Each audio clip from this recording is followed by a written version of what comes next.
Hello, how are you, everybody? It's hot in here. I got, I got the heater on, but it's not that. It's the temperature's way above the heater. I open up the shades for the windows, and it gets hot. All right.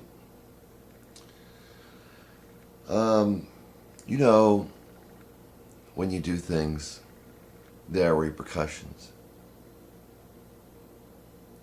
And, to let if there's anybody, that's not watching these videos to impugn me, I think they do that with each other. If anybody wants to follow Christ and is not watching these videos to impugn me, there are repercussions to what you do. And that includes being a Christian. And if you live a Christ-like life, you may find that there are repercussions and negative repercussions. But let us not forget very positive repercussions in this life and the next. I don't say this lightly. And I don't say this because I'm a hypocrite. And I don't say this because I don't believe in it.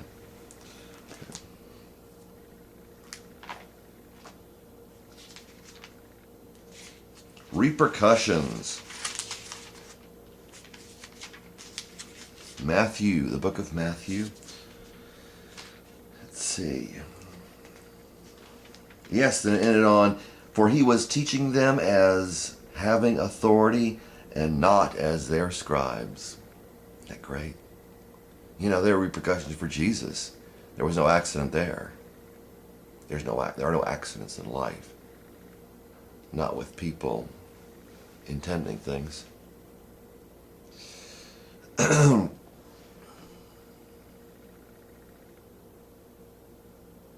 So, we did what's called the Sermon on the Mount. Alms and prayer and all that stuff. Blessed are the poor, he starts out, in spirit, for there is the kingdom of heaven. Goes on, as far as judging others, not to do that. And fasting and trusting God and all that stuff. And the foundations, the house and the sand and all that stuff. When Jesus came down from the mountain, large crowds followed him, and a leper came to him and bowed before him and said, Lord, if you are willing, you can make me clean. Why did he think that? People want to see miracles, but even in Jesus' day, they didn't believe in them. Even when they saw the miracles, they'd ask the blind man, how did he make you see? They admitted that he made him see. They just didn't believe in him. So there are no excuses with that. Jesus stretched out his hand and touched him, saying, I am willing, be cleansed. And immediately his leprosy was cleansed. And Jesus said to him, see that you tell no one, but go, show yourself to the priest, and present the offering that Moses commanded. Moses. So it's not, we're still doing the Moses thing here. The presenting offerings according to that old tradition, Jewish tradition, according to Jesus, who was very radical and very changing in as far as the religion. The offering that Moses commanded as a testimony to them. So it's supposed to be as a testimony. And when Jesus entered Capernaum, a centurion came to him, imploring him and saying, Lord, my servant is lying paralyzed at home, fearfully tormented. Jesus said to him, I will come and heal him. Do you people who are watching this, whatever your inclinations are and your intentions are, do you realize the attitude written? I will come and heal him.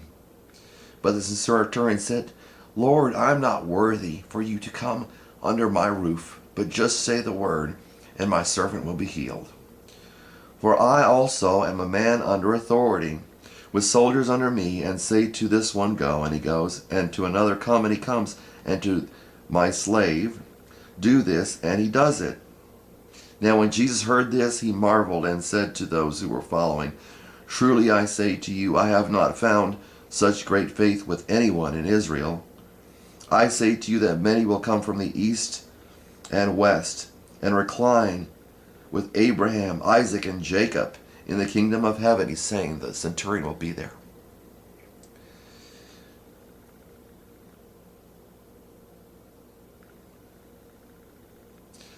But the sons of the kingdom will be cast into outer darkness. In that place there will be weeping and gnashing of teeth. And Jesus said to the centurion, go, it shall be done for you as you have believed. And the servant was healed that very moment.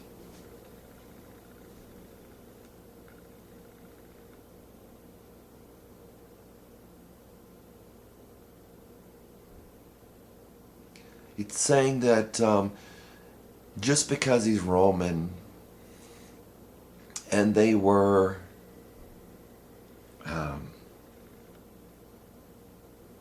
not, considered to be, you're not children of the promise. You're not God's people.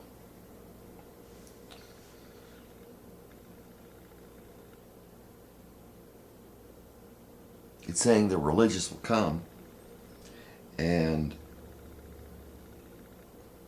will be cast out. That was Jesus' message to many of them who thought themselves so great. Lord, I am not worthy for you to come under my roof, but just say the word, and my servant will be healed.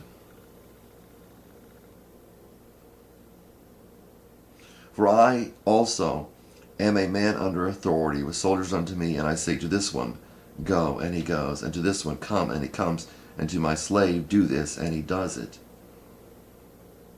Now when Jesus heard this, he marveled,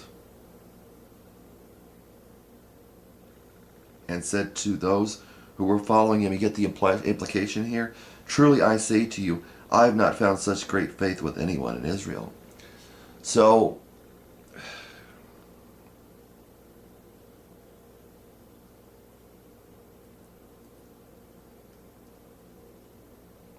we look at the religious, we look at pastors, and those were the same people that Jesus, do you realize those were the same people that Jesus opposed? The religious establishment was what Jesus opposed because they were running things. Things were being run wrong, and Jesus came, and the religious leaders opposed him. And it is the same thing with pastors today. Jesus came as a Jew to the Jews, and they would not receive him. And therefore, I come to you as a Christian among Christians, and you will not receive me. But Jesus had said, wisdom is proved right by her children. Know this, that if you oppose me,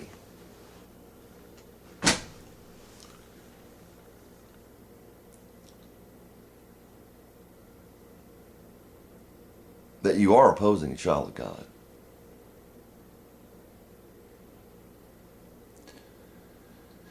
And also know that you'll say anything, absolutely anything, to discredit me.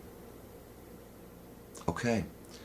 Well, you look at this man that I would say as Roman Centurion probably in his life bowed before idols. And whatever. And Jesus saw his great faith. And Jesus appreciated him because he wasn't drenched in this pseudo-religion that man had turned it into.